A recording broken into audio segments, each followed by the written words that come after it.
दोस्तों अपने दबंग सुपरस्टार खेसारी लाल यादव और अक्षरा सिंह की जोड़ी एक बार फिर से आप सभी के बीच धमाका करने आ रही है।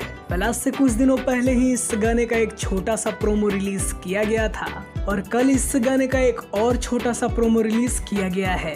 हालांकि अभी तक इस गाने का नाम रिवील नहीं हुआ है, लेकिन दोस्तों इस गाने के प्रोमो को देखकर इतना तो कंफर्म हो चुका है कि ये सॉन्ग आपको पानी पानी से भी ज्यादा पसंद आने वाला है। और दोस्तों इस गाने की वीडियो को काफी बेहतरीन बनाया गया है।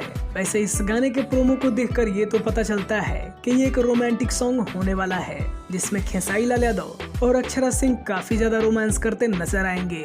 वैसे आप लोगों की भी काफी ज्यादा डिमांड थी इस जोड़ी को एक बार फिर से देखने के लिए, तो लीजिए बहुत जल्दी इस गाने का टीजर और पोस्टर रिलीज किया जाएगा और उसके बाद ये गाना आप सभी के बीच रिलीज होगा।